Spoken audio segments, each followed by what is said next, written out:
Are you satisfied with your understanding of sustainability?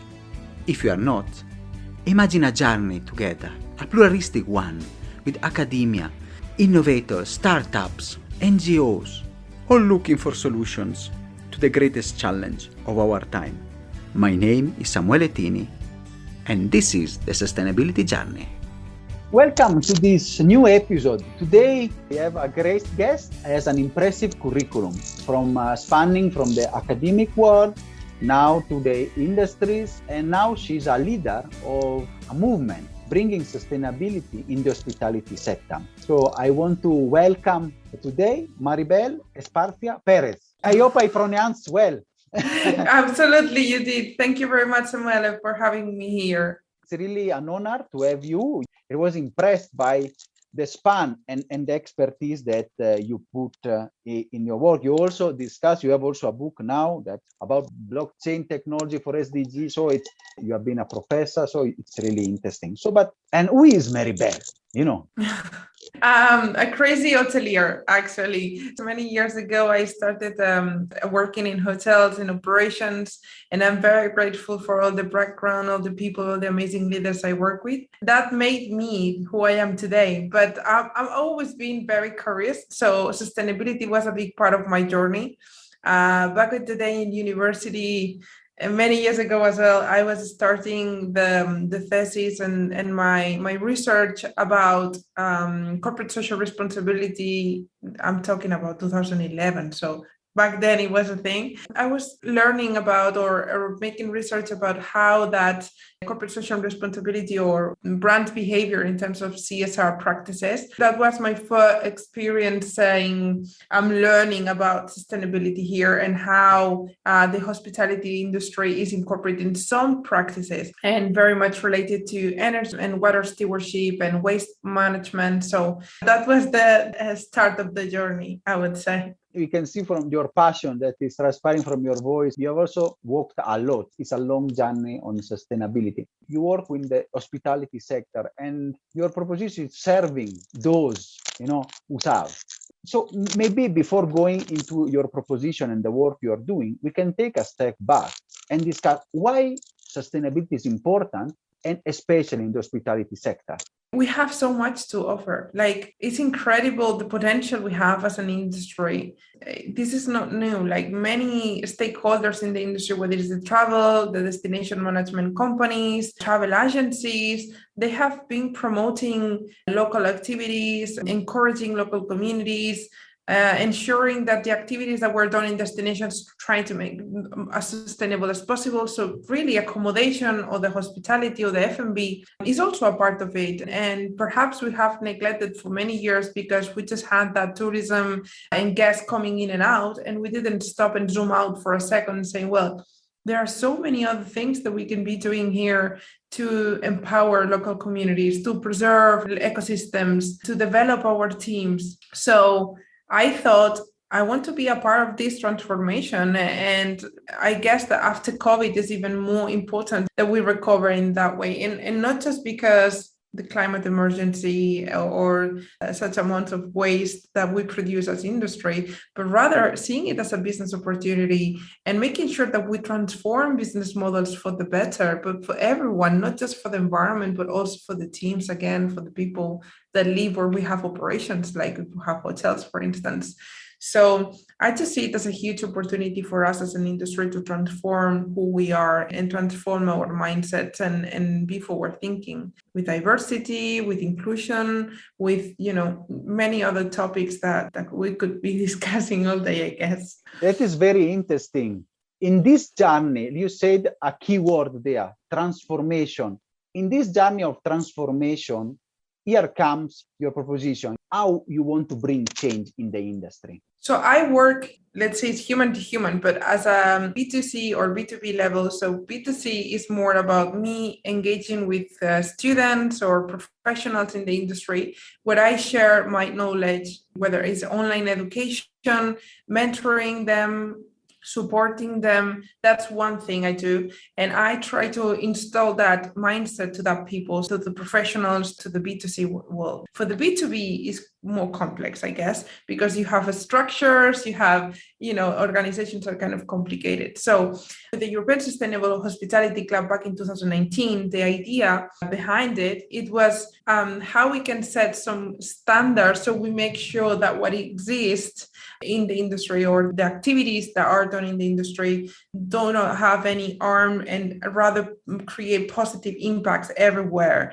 But this is not about creating just as an industry standard like GSTC, which is amazing and already exists and is a council for sustainable tourism, perfectly amazing. What I want to think and even implement and kind of put my words, wisdom, passion, time, and everything is on ensuring that that happens in a certain level. So when we talk about hospitality, there's always investors behind. So you always have, like any other industry, you also have the money that rules everything, that powers everything, because it's the food, we need it, right? So how we make sure that the money allocation, the resources allocation is done correctly, because sustainability doesn't mean that we don't have to create profit. We have to create profit, but we need to ensure that the profit is allocated to serving those communities so we avoid leakage that happens in destinations where the money generated goes out. So we want to keep it with the local communities. We want to offer jobs for people that are on that specific community. So there are many, many good practices that we can create. And with the European Sustainable Hospitality Club, it was to give tools, very easy, I would say easy to understand, easy to access for teams, but that are in every single area. So whether you're in front desk, now I'm talking about hotels. So if you're in front desk, if you're in F&B, if you're in reservations, in every single department, you have the tools to make an impact from your job. So you're doing your daily tasks, your whatever it is, because it's running a hotel. So if you're a housekeeper, you have to do that. But how we can transform to a more sustainable way of doing things. For instance, a very good example is the stereotypes around certain positions. So how we change that in the industry is part of the sustainability strategy. It will be about the internal governance, making sure that we promote positions that are genderless. Like there are so many things that are beyond the green side of the hotel sustainability, which can be the water stewardship, again, the waste management, or the energy transition to renewable energies. That is pretty clear, but then there are so many other windows that we have to tap into, and this is where we are, and we do research. Education, again, is very important. So training programs to kind of go through that process. This is very interesting. I can see it's a very holistic intervention that you are doing. You want to tap from, as you said, from the front office to the governance, to the problem, in operation, the waste management, and of course, the education. I want to focus a bit on the name, network, and this is, I think, one of the key advantages that you have. How you bring this movement forward and why you call it network, because this, I think, a very interesting proposition.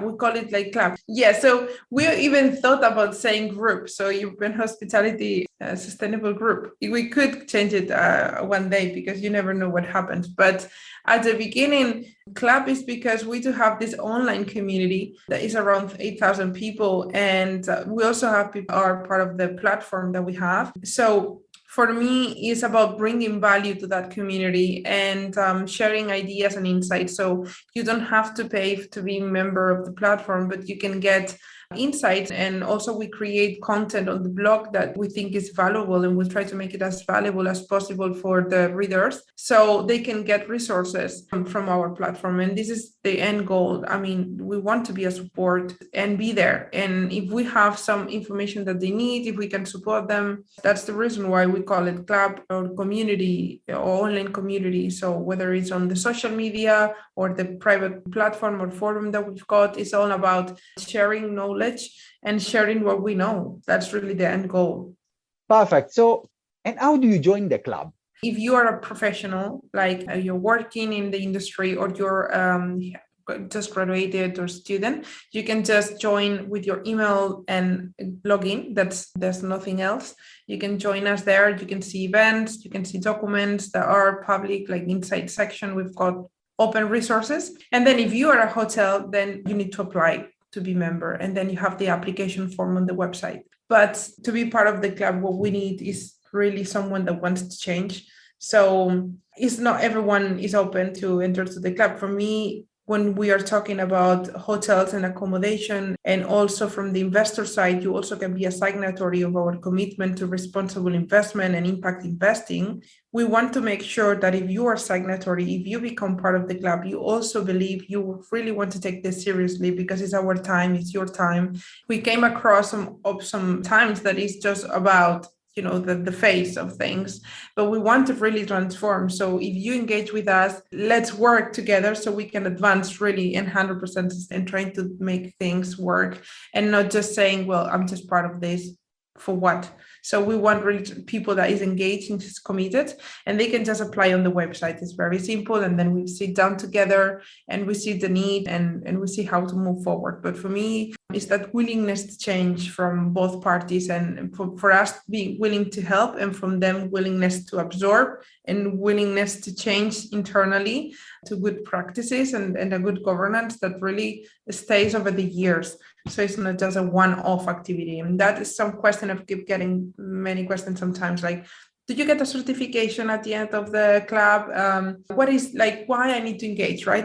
Do you give me a stamp, right? No, this is not about a certification. If you want a certification, I do recommend GSTC. I do recommend the B Corp. I do recommend so many others that are already on the market, are fantastic for the governance, are fantastic for sustainability. So if you want to engage with the club, is to have that mindset and to really go in depth in your operations. So we are going in depth into the operations. And then if you want to get the certification, our support will help you, because at the end of the day, you need internal process systems to get the certification. So it's just a support system for them. We also do monthly calls, which is great because we can get the feedback. We can see how they're progressing. Some of the hospitality companies we work with are independent hotels, family-owned properties, and not necessarily have an in-house department. So when you don't have an in-house department, it gets more difficult to embed the strategy. So we want to make sure that it's a continuous activity and it's just one-off, and like a consultancy project that can be one consultancy project and then you'll go. No, this is different. We are here to do the work together for the long run. That is very interesting. I mean, this proposition of the club, that is not a one-off, but is a journey together. And you're not enrolling and paying the membership to get the badge. I have a badge and then I can display. But it's really what we got from you. It's a serious commitment of somebody that wants this transformational. Then, of course, I think, as you said, you can help them also in the journey of getting a certification, and B Corp would be interesting, or others. But it's really the journey. So the club is working with them from the strategy and the work. Let us say you are an enabler of change. Exactly. Yeah, so think about, for instance, a very huge issue we have is the human trafficking in our industry, okay? So you can do one training about human trafficking for employees, but how they will really make sure that that is incorporated in the operation. So you need to have an SOP, you need to incorporate that in the checklist, incorporate that in their position so they understand and they say, the FMB as well, the housekeeper, like housekeeping department. So for us is how we can make that as practical as possible for the employee entry-level people, education to leadership commitment, and responsible investment when they buy any brand or they develop a new concept. That is extremely interesting proposition. Suppose I am an enterprise. Now I'm getting curious. So I want to ask you, okay, it's good that you have this subscription. I go to the website, I sit down with you and your team. Okay, I've understood that. But can you tell me some success stories, somebody that has really worked with you, and which are the results? For instance, a family-owned business that they are 25 people working. So it's kind of a rather small hotel in a city center, an urban hotel. And it's been fantastic because they have already certification and they can engage with us. So they already have bias for certification, which is a certification very common here in Barcelona, in Spain. And they're also working with the government to support accommodations to have that certification. So for us, it was more about the holistic view, the where we're going, the education behind with the leadership team, and understanding that we we go well beyond that certification, right? So it was great because we did that learning, and perhaps we can share some pictures with you of things we did, workshops and activities and education programs. But it's all about giving them the access to the platform, and the platform has that operational, so it's very visual. So you have the operational documents, they access them, you have the strategic documents, you access them, and then the team can support also with that documentation. They also have the old resources like ISOs existing that they can engage with, like entities we recommend to partnerships with, like many resources there. So this is the amazing thing, that we still continue the relationship. We sit down together and we continue to see how they evolve. And also we serve them as a way to communication. So we communicate their advancements, which gives them value for the customers, because as I said, sometimes they don't have internal department for sustainability. So it's hard to take care of everything. So if they are doing amazing things, if they are doing good practices, they have to share them so they can provide value to the customer and explain, hey, we have changed to solar panels. Hey, we are doing these processes in the kitchen, so we are reducing or preventing the food waste. So we help them also do that communication, and we share it in our internal comms as well as in public social media. So we started right on the back of COVID, and to be honest, we haven't had the chance to have a lot of hotels on board yet, but we would love to welcome more hotels. So anybody listening that wants to join us, we are happy to have them on board. That is very interesting. That is an interesting story also to help, the small actors and even medium actors in the chain, which is really interesting.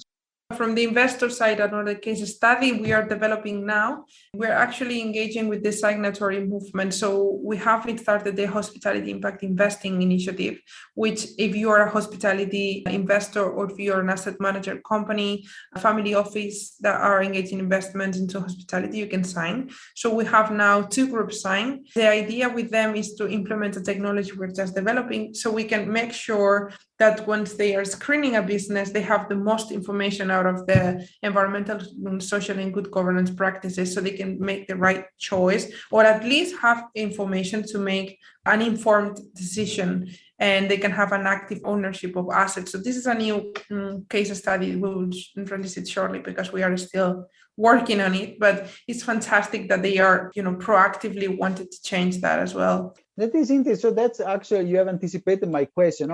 Which is your way forward? It's really because you have the community, you have let us say, you have the businesses, you have the consumers that they can join.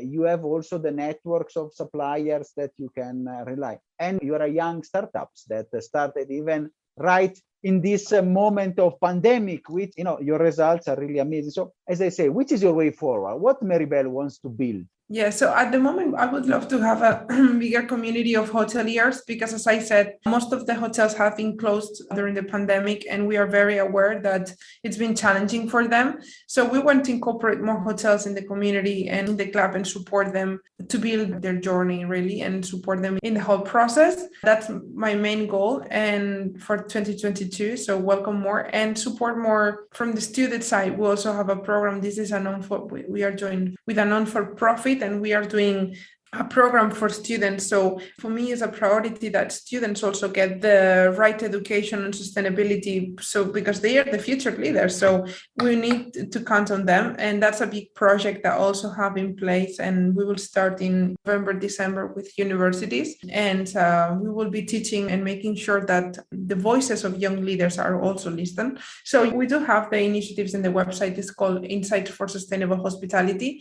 And what we are doing is sitting down with the students and listen to their initiatives, listen to their ideas, because some of them, they have amazing ideas and they could be potential businesses as well. And we can connect them with investors. You never know. So for me, it's also important that I keep very close the student relationship, and we keep building that with that program with the universities. So both things are in progress. So there are projects that are there and we are working on them, but this is a long-term thing. That is the work of the startups. And then, you have to have what they say, a lot of grit to get there and get your results. Let me ask you, I have 2 questions. The first one is about, you are based in Spain. But what is your reach? You made a call for people and hoteliers. So if I have an hotel, I'm more interested. It's just for Spain, or which is the reach? No, not just Spain. We have hotels in Italy, Portugal, France. But for me, it's all about Europe. So we work in Europe because we rely to European regulations as well. So when we do education programs,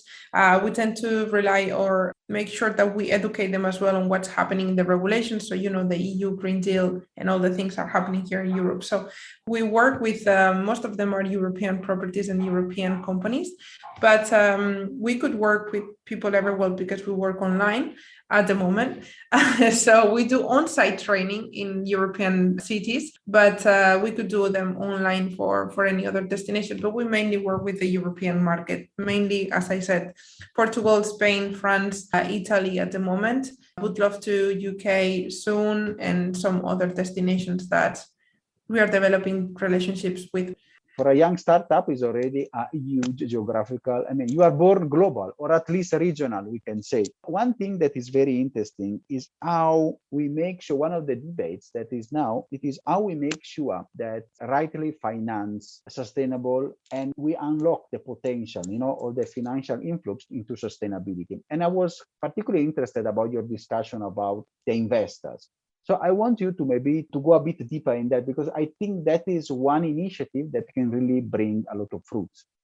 Definitely, for me, the investors is a very, very important support system, because it is at the end of the day, the decision making and the key developments and the CapEx and everything, at the end of the day, it happens through finance, right? So capital allocation is always through finances. It's very important that we allocate that as resources to the force for good. So it's just a resource to make things better and not worse, right? From the hospitality perspective, you have a lot of challenges because there are so many stakeholders for one specific development. So you can have contractors, property owners, a hotel management company, like there are so many things. So we need communication between everyone that is involved in a specific development, a new concept or an existing property or a group of properties.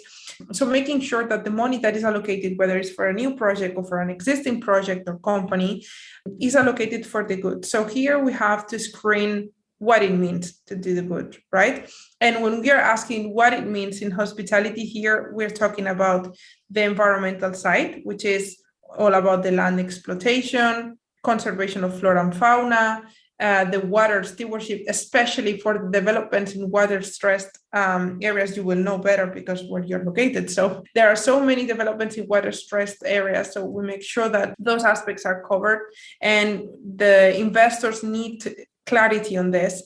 So again, the challenges are some of the technologies that are being implemented by asset management companies and other big or institutional investors is that they do not screen perhaps all the potential issues, and they are seeing just partly of the risks. So the idea here is that we have a broad view of what are the risks really in the industry specifics. So it's not just saying, well, we have this software here, you can screen risk. Is we have to go into the details, what it means, risks in the environmental risk for the hospitality industry, because this is another world. The same with the good governance and the same with the social issues. We're talking about transparency, we're talking about human rights, living wage, minimum wage, overtime, flexibility, burnout, mental health. There's so diversity that because, as 80% of the investors in the industry are men, and we have less than 60% women CEOs or 70%, like there are some crazy numbers in terms of diversity and inclusion.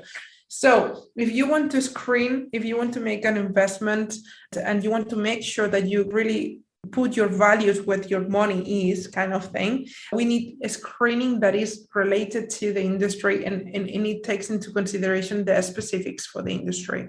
For instance, housekeeping. So housekeepers can have 14 rooms per day. They have to clean 14 rooms per day. This is just mind-blowing. It's just crazy. So this is a human right, and they tend to be in their 50s. They are 50s, 60s. And again, there are so many issues that we have to take into consideration when we make an investment. So we want to go from negative screening, which it was practiced before, where investors said, well, I don't want to invest here because they are using fossil fuels or because this company does have bad behavior and is publicly known. but rather going to impact investing, which means how I use my money to make the best out of this company and make sure it is, if it's not a sustainable run, it changes. And if it is, I make profit out of it, but in a good way, like I am getting money back, which is fantastic. Shareholder must have the value out of it, but we are doing it the best way we can by giving the resources being allocated on environmental, social, and good governance practices within the organization. Whether that means changing the energy source, educating, so putting money really to education that is very important for the leadership teams, analyzing the quotas, like there are so many things we can do to go in depth what really means impact investing. If it's a new concept, it can be 100% making sure that the whole concept takes into consideration environmental practices, natural preservation, regenerative practices, conservation, flora and fauna, biodiversity laws, and some other metrics that we have to consider when creating a new project. Maybe it was too long. I can. No, it's very good. It's very good because at least you have display again the holistic way you work. So you stay with your members to help them also identify and screen investments opportunity, and you can also bring on board, investors that want. But with this work and with this screening that you have just discussed, I picked something, because that was really interesting, the diversity part and also the importance. You are a young woman leader and you have been a professor in the University of Lleida, now in Geneva. You are also running your startup. How is it being a woman leader, especially in the sustainability field and the hospitality? Which are the challenges and opportunities? Some of the startups we work with and the collaborators we work with and the partners we work with, they're also women-led most of the time. So it's quite funny enough. I'm surrounded by amazing people. So I don't think we have an approach to gender as any issue at the moment. It's just for us getting work done, regardless of who you are, where you come from, whatever. And what it is for me, it's just a challenge, I guess, like for everyone, because I do know other male entrepreneurs that they are also starting the journey of entrepreneurship, and it's just crazy sometimes. And you have to be calm in stressful situations. You have to be very much having that inner work and be prepared for chaos and knowing how to deal with chaos most of the times, creating structures. And for me, I have that feminine energy where I am soft. I understand, I understand the team. So I try to sit down and talk. But from the other side, I'm very much, I like the structure. So I am kind of focused and I have that both that male energy and feminine energy kind of together. So I'm kind of, I have moments for everything, I guess, like everyone. But what I've learned in the industry is that we have so many things to change. And from the investor side, when I'm sitting down in meetings, it's like, if it's investors, mainly men, and if it's owners as well. So that's something we have to change. And GMs, we have every time more women. And I've seen some advances, but at the chain level, perhaps because they can make more noise with PR and communications. But at the family-owned properties or perhaps independent hotels and smaller properties, we also still more GMs that are women and women in leadership positions. And again, as I said before, having that genderless approach to positions is very important, so we don't get the stigma or we don't get that housekeeping, it has to be for women, and HR women, and then operational director men, and then engineering just men, because that happens. The engineering department, it tends to be just men. So how we change that, it will take time, but definitely we've seen some amazing changes there. Perfect. So it's a journey, as you said, it's a journey that you have to walk together, and you are helping, the hotels, the hospitality industry to walk this journey. We are going towards the end. So we usually ask guests to leave a message, for the audience. What Maribel wants to say to the people that are listening to us. If I want to leave you with something, is that perhaps when you're starting a startup, everything is, again, very chaotic, it's up and down. You never know what's going to happen. But if you are driven by something that you're passionate about and you love so much that you can just can't sleep at night and you're always there. I mean, what drives me and keeps that is the curiosity. So I do want to see the industry as a force for good, and I want to see that. And perhaps I don't see it on a lifetime, but I know that I am doing the best I can to change it from the different perspectives I can, whether it's with the young leaders, to the entry level, to the students, to the owners of properties and investors. And I want to make sure that that mindset is, spread, and we all make sure that we keep building an amazing industry, that it is the hospitality industry, but supporting everyone, employees, local communities, investors, everyone, we roll to the same direction. So that's my message. And thank you. And it's a fantastic one, because it's really, you see the passion. And from your voice, that's why also I like your startup and the work you are doing. You are young, but passionate, and with the willingness to. Young and strong. It's really good to have you here. And then, as I say, with all the startups and people, I'm sure we would like to know where you are in the next 12 months. I mean, hopefully the pandemic will be gone. Also, the hospitality industry will be back on track. So we need people like you and others to really bring more sustainability in the industry and change the problem that you have identified. Thank you very much. It's been a pleasure to be with you today, Samuel. Are you satisfied after this wonderful episode? In the next one, we'll talk about B Corps and banking. Stay tuned.